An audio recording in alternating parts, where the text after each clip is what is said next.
The reinsurance contract formalizes the agreement between the reinsurer and the reinsured. In order to avoid any disputes, the terms and conditions of this agreement must be expressly and clearly written. The clearer they are, the less they will be subject to interpretation. Therefore, reinsurance contracts wording, even placement slip wordings, must be drafted with great care.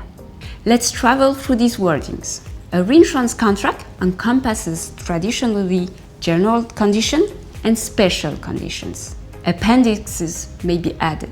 The articulation of these wordings must be current. The reinsurance contract specifies that special conditions prevail over general conditions, should there be any contradictions. The clauses of the reinsurance contract vary according to the nature of the contract, proportional or non-proportional, but also the line of classes of business covered.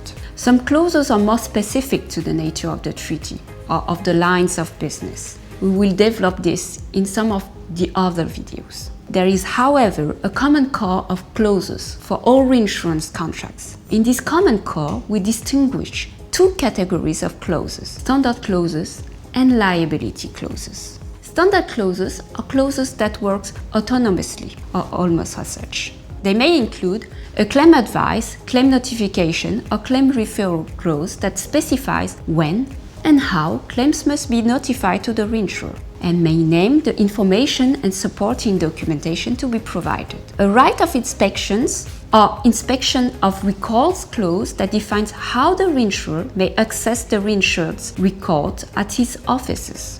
An accounts currency offset clause that defines when and how accounts should be issued, which currency is to be applied, and, if applicable, the conversion to be applied, and also specify whether offset is permitted. An applicable law clause that defines which law governs the reinsurance agreement. An arbitration clause that rules the way arbitrators will be selected and how arbitration works, if there is any irreconcilable dispute between the reinsurer and the reinsured.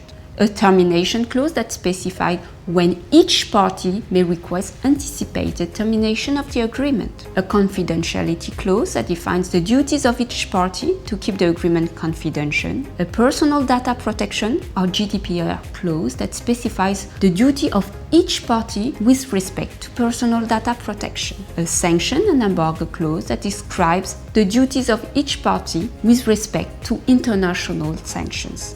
But also a mode of execution clause that lists the way the agreement may be signed. Of course, this list is not exhaustive. There are several other standard clauses. Now come to the liability clauses. Liability clauses are clauses that commit the parties, the reinsurer and the reinsured. These may include a scope of reinsurance clause that defines the scope of the reinsurance coverage in terms of classes of business and geographical territories. A period clause that defines the period of effect of the reinsurance agreement.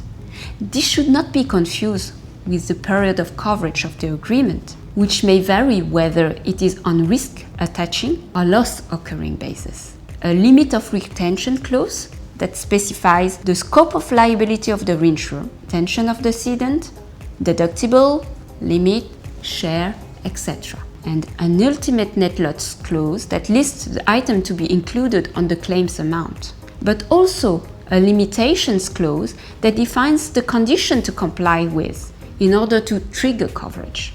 A loss occurrence clause that provides a definition of the covered loss.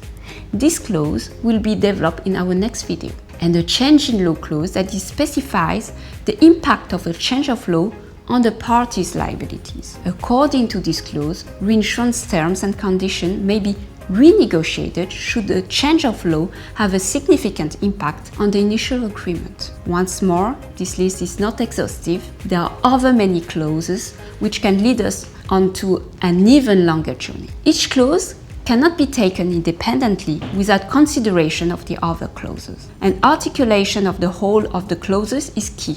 For example, an exclusion clause can only be understood with respect to a scope clause. Indeed, the aim of the exclusion is to deprive the reinsured of the ability to trigger a specific cover. Each clause must be negotiated and adapted to the agreement. So here are some important advice. Be careful of your wordings. Read your written agreement carefully. In this video, we saw the wording process. Now Laurent will discuss the reinsurer's pricing process.